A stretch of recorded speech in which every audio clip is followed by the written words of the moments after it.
Alright, y'all, before we get into this video, man, oh my gosh, dude, what was I about to say, dude? Alright, so anyways, I just went and reviewed the video that I just recorded, and hey, man, come to find out, the mic was fucked up.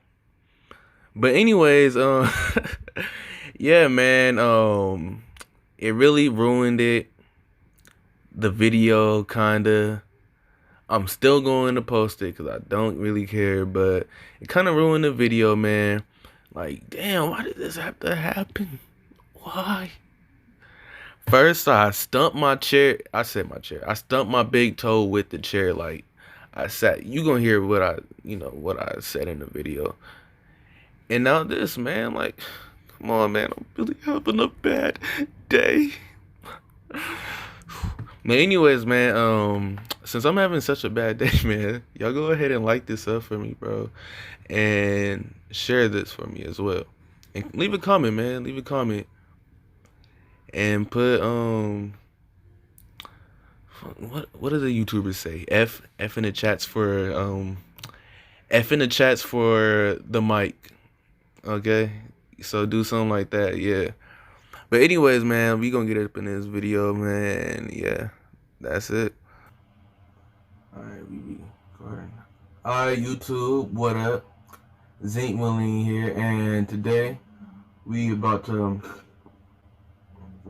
react to this, what is this? A Case Too Gruesome to Mention, number 13. So yeah, that's what we about to be doing. Hold on, let me get back up into that thing. Alright. But yeah, that's what we about to be doing. And man, also with the new camera view and all that for me and everything, I'm acting like y'all can see my cursor and shit. But what do y'all think I should do? Damn, I keep trying to look at that webcam. But what do y'all think I should do for the the thing? Cause low key like this, I'm fucking with it. You know, the DJ Ghost type shit. Like, cause I was looking at his videos, I'm like, yo, his shit, like, I like how his little camera setup is. Shout out to DJ Ghost. Or should I just have it like this, like, you see my whole background and shit like that? But or should I have it like this? Why does it look orange on my screen? That jacket, I don't know if I'm tripping, but yeah. But anyways, yeah, I'm gonna go ahead and rock with this one though for this video, and we probably gonna just rock with that like for the majority of the videos we do and shit. But anyways, without further ado, oh yeah, real quick, I did watch like 3 minutes of this video. I'm not gonna lie, but hey man, we're not gonna pass up on this reaction. But anyways, we gonna get straight up into this, man. The case almost too gruesome to mention. Takes place in Bristol, in the United. This case takes place in Bristol, in the United Kingdom. On the morning of the 23rd of September 2015, a woman named Dr. Nick White was awakened by the sound of her doorbell ringing, accompanied by the sounds of screaming and shouting. She opened her curtains and peeked outside. She saw a man dressed only in his underwear. He also appeared to be covered in mud from his head to his shoulders. At first, Nick thought this was some kind of weird joke or prank. Well, he thought it was a prank. Like, what did y'all think? Like, if you just woke up in the middle of the night or some shit like that, and you just hearing some screaming, like, what are you gonna do? Are you gonna go out and help? You just go mind your own business? I don't know what I'm. Honestly, I feel like it. Helping is like the right thing to do, but I mean, you gotta really worry about yourself, man. It's a grimy thing to say, man, but hey, you don't know if the killer's still out there. Like, I don't know, man. Best thing to do is look from a view and, hey, shit, observe the area. Hopefully nobody come home for a little bit. Somebody gonna have to call the cops soon, Hey. but the man was screaming and begging for help. And then, a man named Thomas Sweet came out of one of the flats down the street, wielding a golf club. Thomas was no attacker. He too had heard the sounds of screaming and shouting and was worried that somebody needed some help. At first, he thought the sounds were due to a couple of foxes fighting, but then he realized it was a person screaming. He had come outside to assist. A couple of the other neighbors in the area had also come outside to see what was going on. They approached the screaming man, and they realized this really wasn't some kind of strange prank, and he wasn't covered in mud. They realized this man's skin was literally melting and was coming off in clumps. The man's name was Mark Van Dongen. Mark was 28. Oh my lord, I can't imagine that, bruh. Imagine that. And hey, if my face looks a little scrunted and all that, it's because I was positioned in my chair, and my dumb ass, my hot ass, bro. I was positioned in my chair, and I put it on my foot. Oh my lord! And I was sitting on my fucking toe, my big toe, like with the little man. That shit's still hurting. I'm not gonna lie. That shit is hurting like a bitch. Well, it's, oh man, I need to keep my language down, man. But it ain't hurting that bad. But it's I can feel it. You know what I mean? 8 years old and was originally from the Netherlands. He had moved to the UK to study. He worked as an engineer and had a long-term girlfriend, a 48-year-old woman named Belinda Wallace.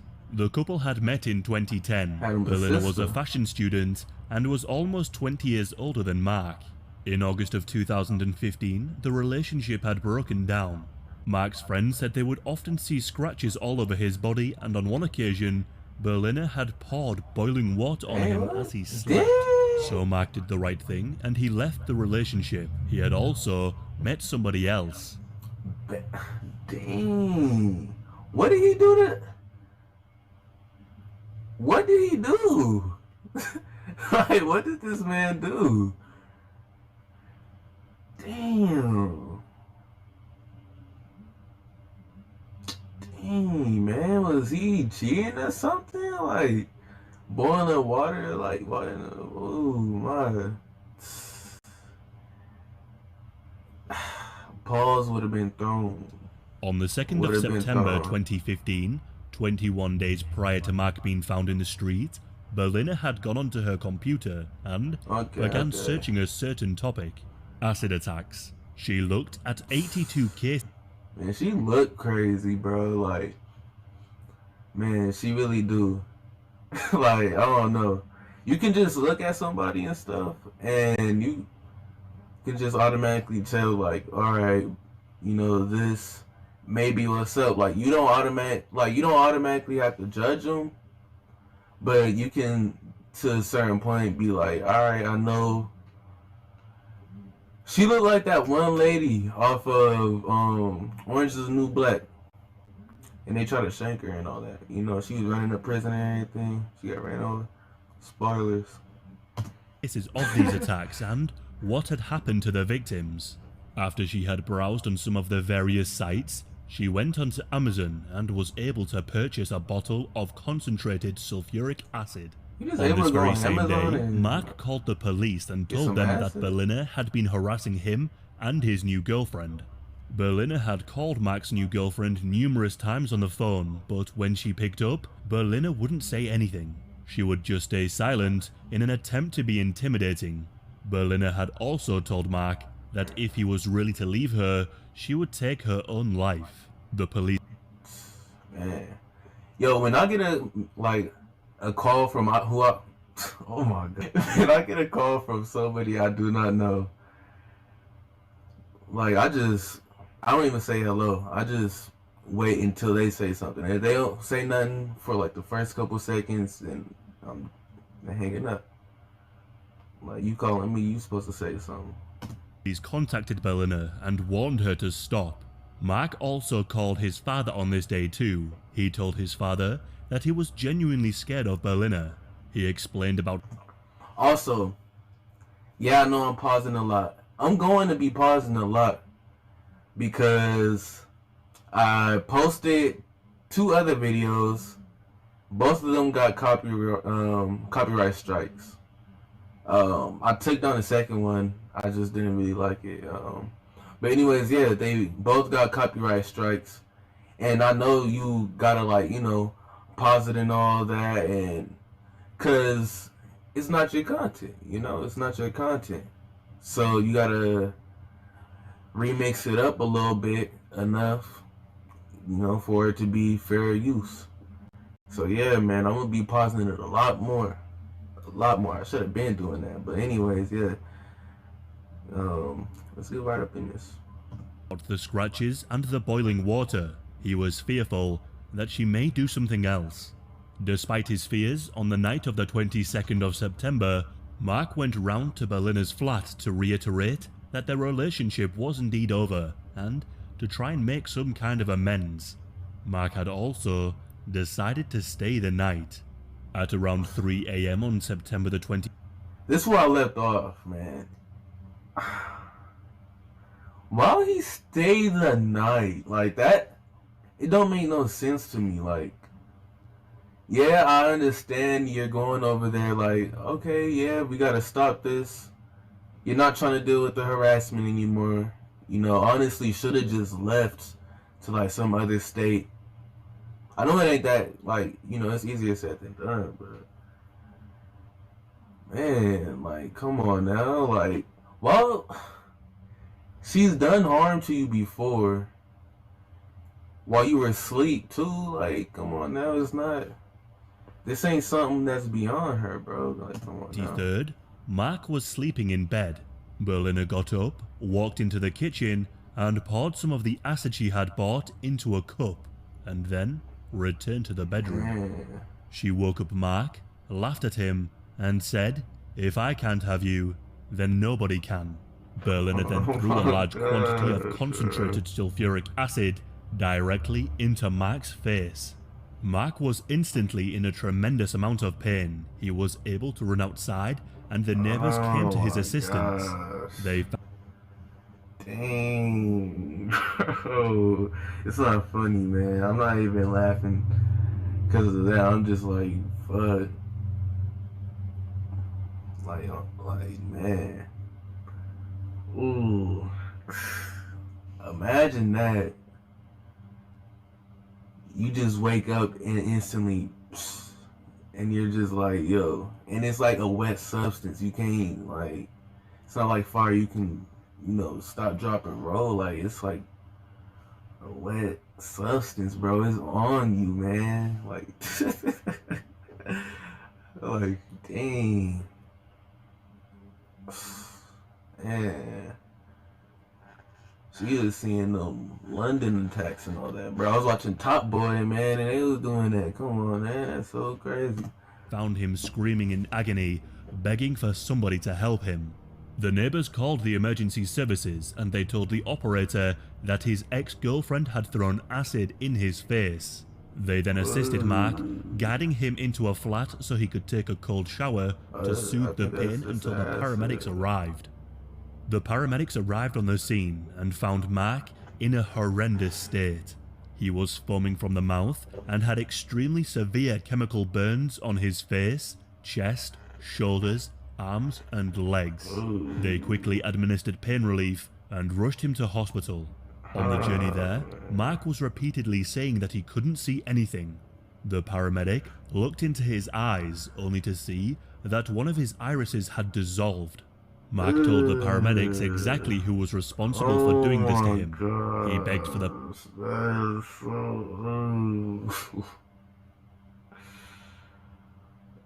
Oh, man. Am I gonna have to put a not for children thing on this? Oh, man. Oh, man. And if I put that on my thing, YouTube, I better get paid. I better get paid still. For real. police to go and check on his new girlfriend. He was worried. But I mean, his video's not like it don't have the only for children's things. That she too could have suffered the same fate. Oh. The police made their way over to Belena's flat, and inside, they found her just sitting on the sofa. She was of course quickly arrested. The police checked on Mark's new girlfriend, and thankfully, she was absolutely fine. When Mark arrived at the hospital, he was able to catch a glimpse of himself and saw the extent of his injuries. Mark screamed and stated that he no longer wished to live. Mark had to be put into a coma for 4 months due to the extent of his injuries. He was only able to breathe with the assistance of a ventilator. The acid had also caused a great deal of damage to his lower left leg, so much in fact that it needed to be amputated. The sulfuric acid had continued to burn, not only through the skin and muscle, but also all the way down to the bone. The acid had destroyed the membrane surrounding them, and some of Mark's bones were full of cavities. It caused him an unbearable amount of pain. Mark's nose had been completely destroyed, along with one of his ears too. The police searched for Mark's family so they could contact them and let them know what had happened. His family lived in the Netherlands, so it took around 10 days, but they were able to find them. Once hearing the news, Yo,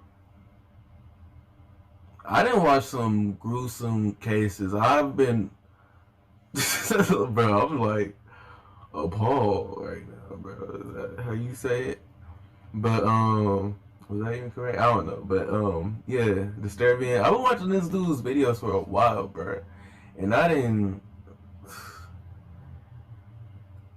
Man, I didn't see some disturbing, seen and heard some disturbing things, bro. But this, man, this sounds so crazy. Like, not even just like the attack itself, but the aftermath, man. Like, dang, that's so crazy, bro. That is so crazy, man. I don't know if I'm gonna post this on YouTube, bro. I don't even know. Cause this sounds so crazy, man. Oh, man. his family rushed to his side to be with him.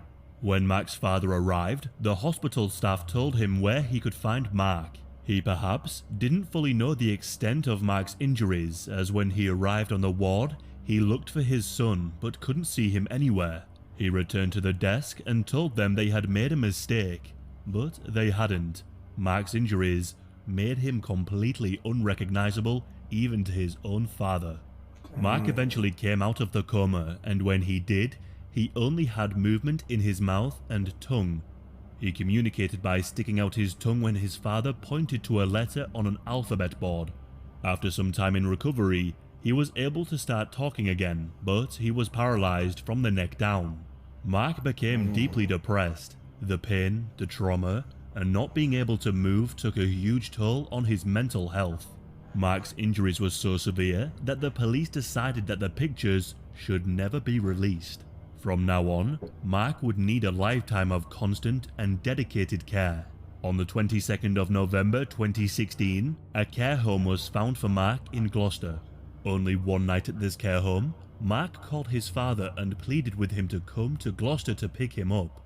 Mark's father drove 800 miles to his son at the home. Once he entered, he found Mark in his room, covered in his own feces. Mark's father promised him he would get him out of there as soon as possible. Mark's family and friends were able to hire a private ambulance and managed to get Mark back to his country. They found him a care home.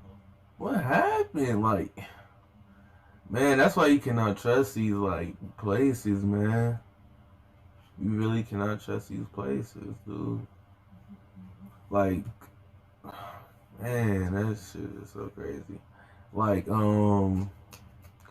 care homes or something like that, you know, for the elderly and all that. Like, man, they not really gonna, like, there's only a few people that's really gonna want to put up with that. Other people, they're going to, you know, get some money. They're there for a job, you know. And when people have a bad day, man, like, man. I mean, I don't know if that was a case in this, you know, I don't know, but I mean, he's in there. He should have been watched, man. Like, should have been on that, man.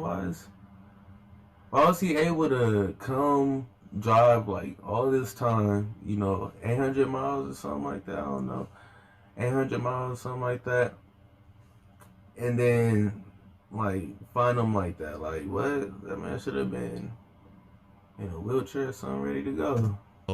With much better care. If things weren't already bad enough, Mark developed a lung infection. A tube needed to be inserted into his throat to remove liquid. The operation would mean that Mark would no longer be able to talk. Speaking to his family was the only thing that was keeping Mark going. Now unable to talk, Mark decided that he wanted to apply for euthanasia. Euthanasia is legal in Belgium, and Mark's application was granted. On the 2nd of January 2017, Mark and his father spent some quality time together for the last time. The doctors came, and at 7:15 p.m. he was pronounced dead. Mark passed away at the age of just 29. And the trial would begin in 2018. Berlina's defense argued that Mark had... Wow, man.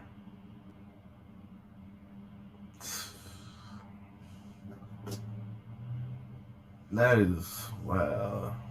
That is so crazy, man. I don't even know what to say. died at the hands of the doctor in Belgium during the euthanasia process, rather than at Berlina's hands, and thus, she could not be guilty of his killing. Berlina also accused Mark of being controlling and violent, and claimed she believed that she... Wait, what's that? Fuck her, bro. For real. Oh, I probably skipped it back too. of his killing. Berlina also, thus, she could not be guilty of... had died at the hands of the doctor in Belgium during the euthanasia process, rather than at Berlina's hands, and thus, she could not be guilty of his killing. Did the lawyer say Berlina also accused Mark of being controlling and violent, and claimed she believed that she was throwing a glass of water at him, not acid. She also said that Mark had left the acid on the side of her bed, hoping she would drink it in the middle of the night. Berlina made up numerous lies and excuses for what she did to Mark.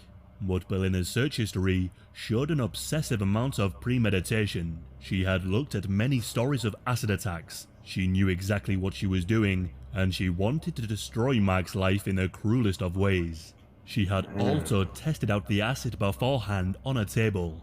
She knew full well how corrosive the acid was.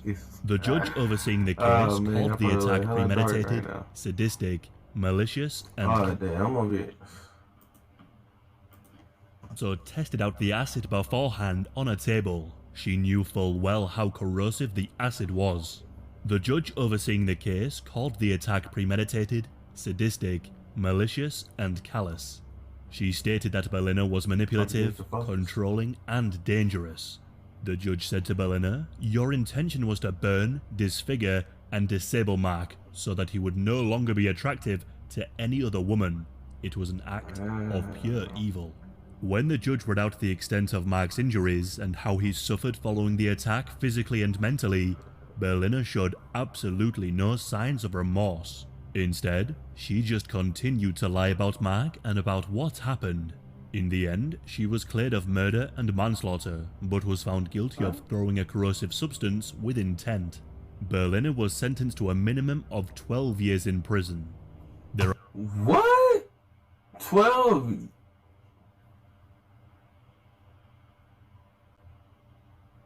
12 years, bro. 12 fucking years. And where is this in? Did he say Berlin? I don't know where he said. Dude, what? 12 years for that. For putting them all through that, bro. They honestly should have, man, just dug a hole. Like, dug a hole, put some concrete blocks, like a whole well, and just, like, put it down there. And that's it. Like, man. And there's broken glass on the bottom. Like, watch your step type shit, bro. Like, that's so crazy. Hold on, we gonna see what the outcome of this, man. 12 years though, man. There are now marks on the doorbell that Mark rang when he pleaded for help. The acid that had burned through his skin had also corroded the metal, a chilling reminder to the locals who live in the area. The fact that there are no images of Mark makes me wonder just how bad the injuries were. Right, and as I said earlier, oh even Mark's father was unable to recognize his own son. To me, acid attacks are one of the most evil and twisted things that a person can do to somebody. Not only does it cause a great deal of pain, but it also causes lifelong disfigurement. An acid attack also damages your muscles, skin and bones in a way that hinders mobility. There is constant discomfort for the rest of your life that never ends, and the victims often need regular surgery. The victims also suffer PTSD, depression and anxiety. The burns also result in a greater chance of developing cancers. It is a level of cruelty that is just unfathomable to me. In my opinion, someone who carries out such an attack deserves life in prison. Sadly, people all over the world suffer from these attacks. They tend to be fueled by jealousy, or somebody wanting to seek revenge for cheating, or even if a partner just wants to leave. I know that here in the UK, they have been used in gang attacks. I'll do my best to cover more of these kinds of cases. Perhaps I'll make a long-form video on the topic and see what happens. I have already covered the story of Katie Piper, who is perhaps one of the most famous victims. Yeah, I seen that one. Katie created a charity for people affected by burns and has done a great job at raising awareness. A link to the charity will be in the description and pinned in the comments too. Man, oh my lord. This whole case is just crazy to me, man. So, oh my lord. And like he said, man, it's so bad. Like they said, don't even. I'm looking at the wrong place, but like it's so bad that they like don't even show it. You can't have any of this be shown. Like man, like makes you wonder like how bad really was it, man. Man, but anyways, that's that. If y'all want me to do any more gruesome cases, y'all might not even want to hear nothing like this. Y'all might not even be prepared for things like this. But if y'all want to continue to watch something like this, if y'all want me to continue to react and all that to videos like this or any other video, let me know what video you want me to react to and all that. And yeah, without any further, without any further ado, I don't know, bro. Anyways, man, with that being said, y'all take care, stay safe, and peace.